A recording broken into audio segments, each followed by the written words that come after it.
No matter what, we all have some type of sphere of influence. You all have influence over somebody, good, bad, or other. The key is, how are you going to lead in your space? Okay?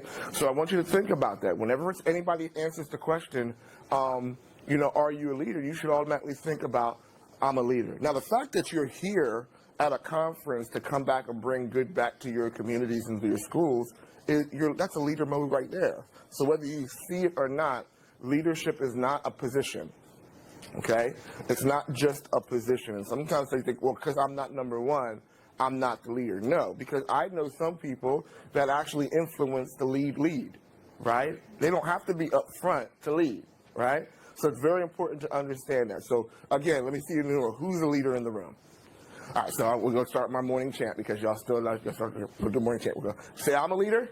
I'm a leader. You're a leader. You're a leader. We're a leader. We're a leader. Let's go. Let's go. That's my chant for the morning. So say, I'm a leader. I'm a leader. You're a leader. You're a leader. We're a leader. We're a leader. Let's go. Let's go. Now let's say it like you had your coffee in the morning. I'm a leader. I'm a leader. You're a leader. You're a leader. We're a leader. We're a leader. Let's go. Let's go. All right, so now really here's the thing. I want you to write this out. Everything rises and falls off of leadership. So that means leadership is what? Important, right? What's more important is this. If the leader is not healthy, how does that impact the people that they lead? That's a question. I'm going to throw that out there. Who's going to raise their hand and answer that one? If the leader is not healthy, how will that impact the people that they lead? It could be projecting. Mm-hmm. So projecting, what else? Good. Help me. Crickets. In the back. Denying. People that are up to Insecurity, right? So all those things can be habits and effects of an unhealthy leader. So let's define what let's look at what an unhealthy leader is. So we're going to have 3 leaders today, and only 2 of them are healthy. Okay? The first leader is a toxic leader. So when we think about a toxic leader, what comes to mind when you hear the word toxic? All right, I'm slowly losing my ears, so I'm gonna need y'all to project. Berating. Okay. What else? Unhealthy. Okay. Self-centered. What else? Insecure. Forcing opinions. Those are all actions that happen out of a toxic, but it doesn't explain what toxic is. Self-serving. That's an action. So I'm gonna give you all a definition. Okay, what else? Sorry. Go ahead. No, sorry. A toxic leader, I would say, is one that's imposing on others. Okay, imposing on others. This is still actions. Yes. Harmful to another person. Okay, that's the closest definition. So when you think toxic, think of this: poisonous, insidious. Poisonous means that it's toxic, and there are some poisons that can kill you right away, right? And then there's other poisons that are slow poison. I mean, it can take a while and for you to find out. And when you have a toxic leader, most of the time when you have toxic tendencies, all those tendencies that y'all just wrote out are toxic tendencies, right? That's it might not kill the team immediately, but it's a slow kill. And we don't want to be toxic, right? So when we define toxic leaders are me-focused.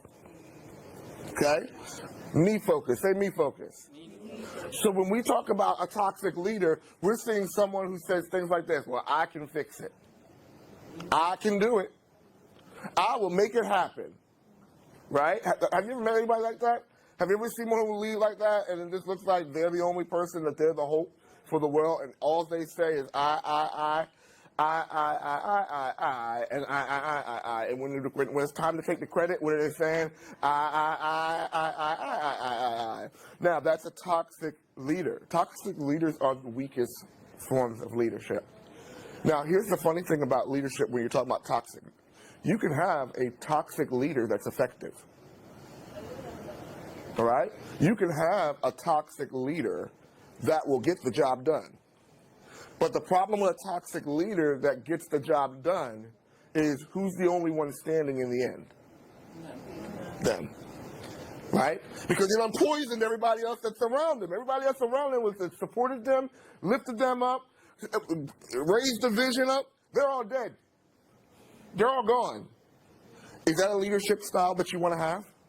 No. Because in the end, even then, the toxic leader becomes toxic to themselves, and they're still slowly poisoning themselves while they're poisoning you. So it ends up being effective for a season, but not really effective as a leader. So it's a weak leader. So if that's a toxic leader, what are examples of a healthy leader? So I'll share one thing when we go back. Well, toxic leaders do what? This is the effect of your team. Poor team performance. Okay? Toxic leaders may start out rising, but eventually, because of the poison, you have the people that are there are now toxic now, and now you have toxic breeding toxic. Why? Because what happens when you hurt people? Hurt people do what? So heal people do what? Say that again with confidence. Hurt people do what? Heal people do what? So we want to make sure that we're healing. So because the toxic effect has slowly poisoned the team, poor team performance. So if you're looking at your any cheerleaders in the room, any sports people in the room,